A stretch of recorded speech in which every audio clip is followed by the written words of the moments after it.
sommaire de ce nouveau numéro de Sport Week-end, l'ACO a dévoilé la liste des engagés de la 84e édition des 24 heures du Mans 2016. La compétition aura lieu en juin, va accueillir 60 participants au lieu de 56 en raison du nombre important de demandes. Football, l'équipe du Mans FC féminine s'est imposée face à Saint-Malo 1-0. Les 100 et or ont pris l'avantage en début de rencontre grâce à un but d'Amandine Siblas. Une rencontre vue du banc et des vestiaires. Badminton, Pierre Lenoir est un minime très prometteur déjà. Nous l'avons suivi ce week-end lors de la 22e édition du tournoi national de badminton organisé par Arnage et Mulsanne.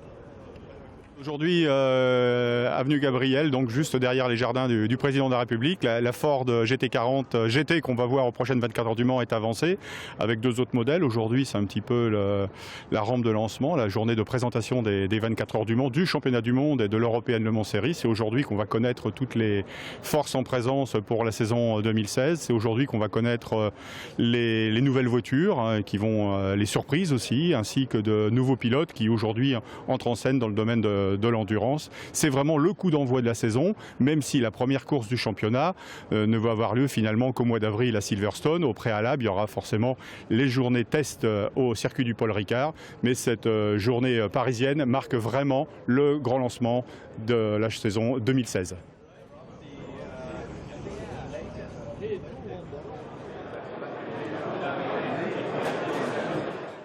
Vous savez que l'année dernière, j'avais annoncé que nous allions construire 4 stands. Ces 4 stands, nous les avons construits, mais nous ne pouvions en utiliser en 2016 que 2 parce que l'utilisation des 4 nécessite de réorganiser le parc fermé et le paddock, et c'était des travaux beaucoup plus importants.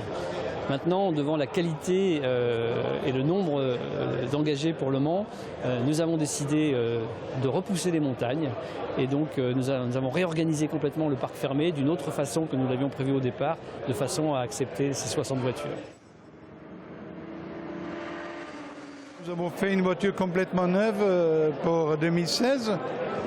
Alors beaucoup de travail. On a une nouvelle monocoque, on a un hybride de 6 MJ, un moteur redéveloppé. Alors on a changé presque toute la voiture et je suis très positif qu'on va être de nouveau compétitif. On ne peut jamais dire qu'on va gagner, mais être compétitif, c'est notre but. Et on travaille, il y a beaucoup encore à faire. On donne tout ce qu'on a. Je pense qu'au niveau technologie, on va être plutôt pas mal. Bon, par contre, c'est une nouvelle voiture, donc on ne sait pas encore les performances exactes qu'on aura, mais je pense que ça devrait être serré entre les 3 constructeurs cette année. Et il va falloir attaquer à fond comme les années précédentes et donner tout ce qu'on a pour pouvoir remporter les 24 heures du Mans ou le titre de champion du monde.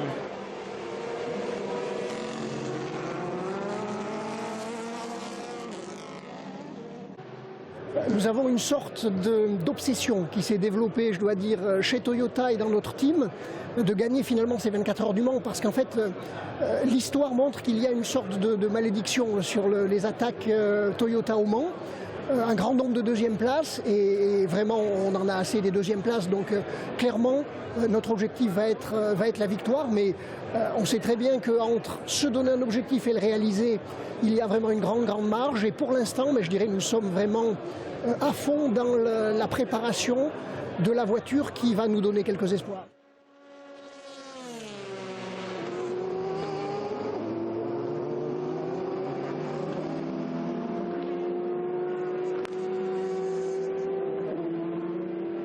La catégorie LMP2 est de plus en plus attractive, on le voit bien. C'est une catégorie finalement d'abord réservée aux teams privés, et il y a beaucoup de teams privés dans l'histoire du Mans. C'est une catégorie qui reste abordable, donc c'est vraiment l'exemple typique de ce que peut être la course automobile, je dirais presque abordable pour tous. Merci à la CO de nous avoir invités pour pouvoir participer au Mans déjà en 2016 pour notre première aventure de patron d'équipe et de pouvoir partager tout ça avec eux. Je pense que pour Fabien aussi, ça va être une aventure fantastique. Pour moi, c'est un autre métier, donc il va falloir que je m'y mette. Je ne serai plus dans la voiture, je serai à l'extérieur. Donc écoute, voilà, je vais apprendre mon métier, mais en tout cas, je vais essayer de donner le meilleur de moi-même à toute l'équipe. Une belle saison se profile avec beaucoup de découvertes, beaucoup d'apprentissage. Donc c'est ce qu'on recherche, quoi. Humainement, ça va être, je pense que ça va être très fort. Donc comme on dit, c'est le moteur de ce projet, quoi. C'est l'aventure humaine. Tout en équipe, on va retrouver, je le vis depuis pas mal de saisons. Je l'ai vécu chez Jérôme Poliquin, où d'ailleurs j'ai fait mes premières 24 heures du Mans il y a 2 ans. Et là, on va partager, on va échanger. Donc, avec Olivier, on est vraiment en phase sur notre philosophie, sur nos fondamentaux du sport en règle générale. Donc, c'est que du bonheur. Ouais.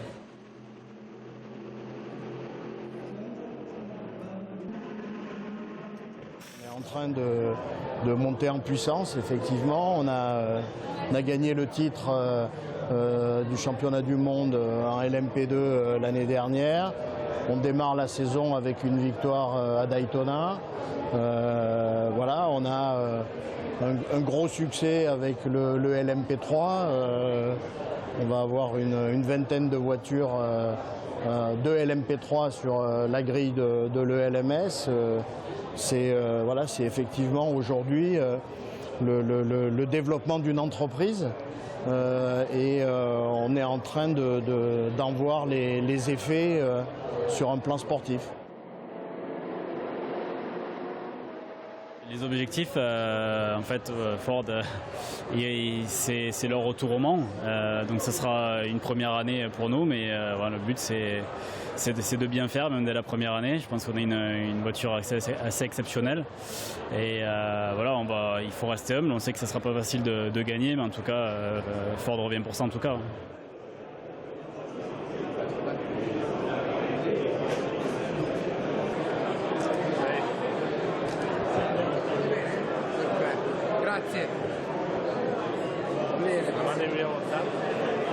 Siamo bellissimi, siamo bellissimi. Ce la possiamo fare, veramente bello. Fa vedere. Non ce la possiamo fare, non ce la possiamo fare. Ce la facciamo, ce la facciamo.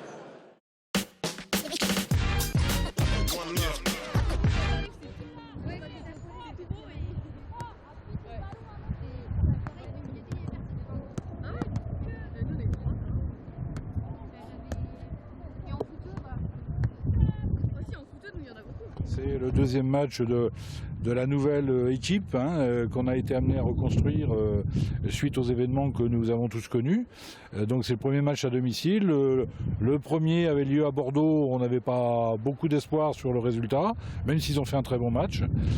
Donc là on entre dans une nouvelle ère et on fonde beaucoup d'espoir sur ce premier match à domicile. On a démarré avec un groupe nouveau depuis début janvier. Donc moi j'ai repris ça un petit peu comme si c'était en début de saison. Donc là le groupe vit bien, on commence à retrouver un petit peu d'automatisme, de la cohésion. Et après on a toujours les mêmes valeurs, à savoir le courage, la vaillance. Donc ça va être très important aujourd'hui parce que le terrain mine de rien est très gras. Donc on risque, les deux équipes risquent d'avoir les jambes assez lourdes et après on sait que sur un jeu où on a d'habitude avantage à jouer au sol, il risque d'y avoir quelques déchets techniques. Donc on va falloir qu'on soit très vigilante sur justement ces petites erreurs techniques dans la transition sur la perte de balle ou gain du ballon pour pouvoir bien négocier tous ces coups. Et les filles, on peut jouer tout vite, sauf du moment qu'elle siffle. D'accord. Soyez vigilants. Dans les deux sens, ça peut jouer super vite. Aucune barrette, aucun bijou. Ça roule? Parce qu'elle est... Voilà. Mais pas sur le front, sur les cheveux. T'es belle comme un cœur. Soyez très vigilants sur le premier quart d'heure. Attention également à la concentration. On peut faire des erreurs techniques, mais derrière, on réagit rapidement. Après, Marion l'a dit, faites attention, les coups francs peuvent être joués très vite. Donc tout de suite, on se met devant le ballon sur les coups francs défensifs. Et si possible, on évite les fautes aux 30 derniers mètres. Elle est remplacée, vous pouvez prendre des bouteilles d'eau en plus.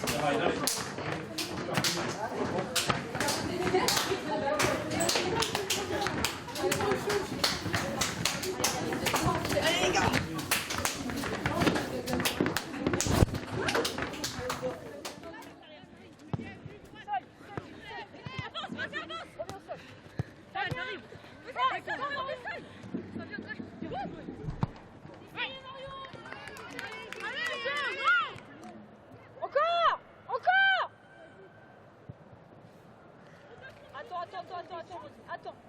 Fermez intérieur. Voilà.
Pour l'instant, c'est satisfaisant. N'oublions pas qu'on joue l'équipe qui est 3e. On a une grande combativité, une certaine adresse technique, et puis on mène 1-0. Donc pour l'instant, on est très content. Je signe tout de suite pour avoir le même résultat à la fin du match.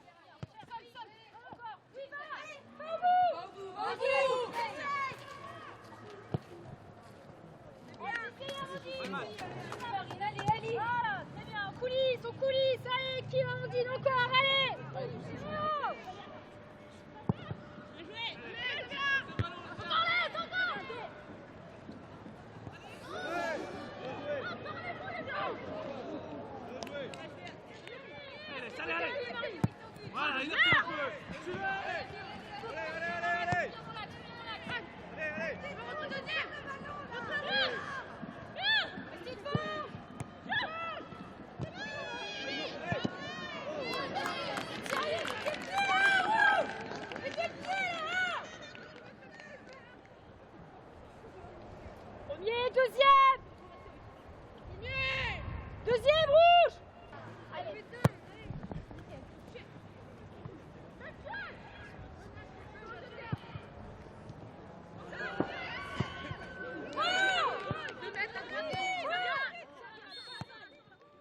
Allez, nickel, vous êtes. Ça change, ça change. Allez, reviens. Allez, 4. J'ai pas dit.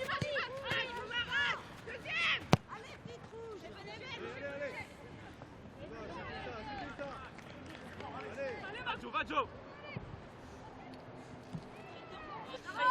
Allez. Ça peut faire. Encore.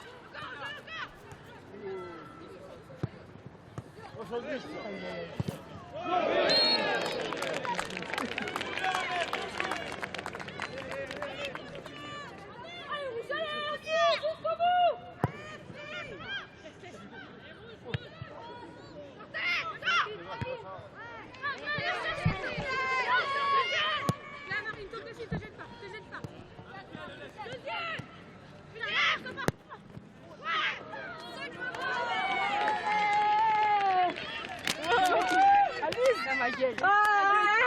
Les équipes.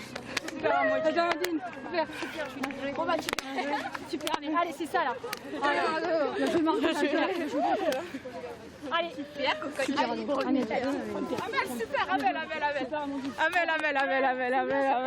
Tu nous as sauvés. Dur, très dur.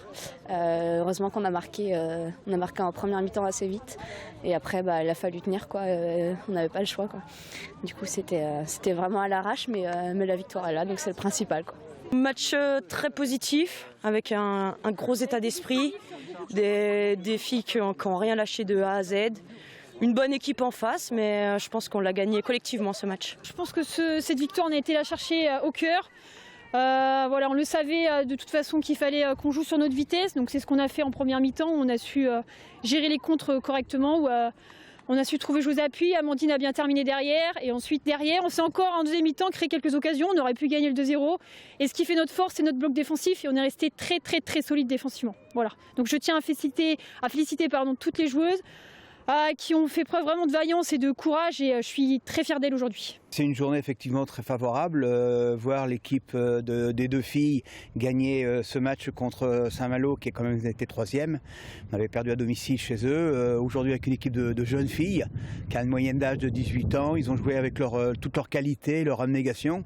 Et puis les garçons qui ont été chercher la victoire également 1-0.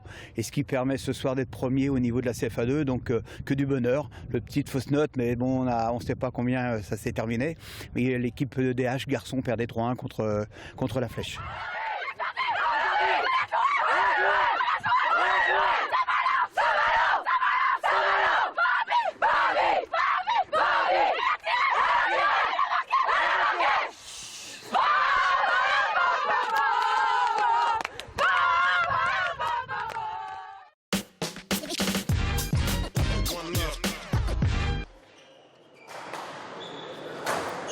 Numéro 6.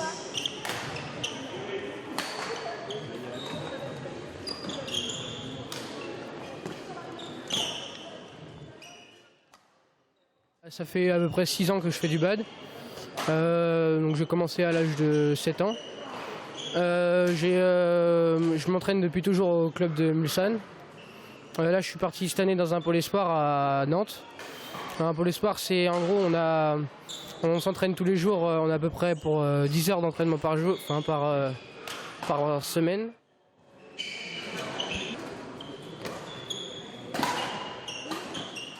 C'est moi qui fais du badminton depuis très longtemps, que en loisir. Donc mes deux fils font du badminton du coup, et il est baigné dedans depuis très longtemps. Ouais. Dès tout petit, il avait déjà de bons résultats puisqu'il figurait parmi les meilleurs joueurs du département et parmi les 5 meilleurs joueurs de la région. Depuis la saison dernière, il est champion régional en simple et en double homme. Et donc il a intégré le pôle espoir cette année à Nantes. Il est un petit peu au-dessus du lot en termes de gabarit, de technique et de physique. Alors là j'ai joué au match 78 dans à peu près 40 minutes. Donc je vais m'échauffer dans à peu près une demi-heure pour être bien chaud et pour être prêt physiquement.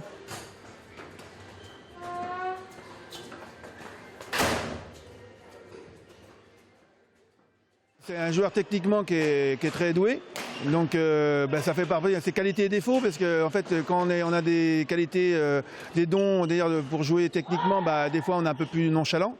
Donc techniquement il est très fort, et voilà, maintenant il faut qu'il ait la hargne, quoi. Il manque de hargne encore aussi, mais techniquement il est très bon.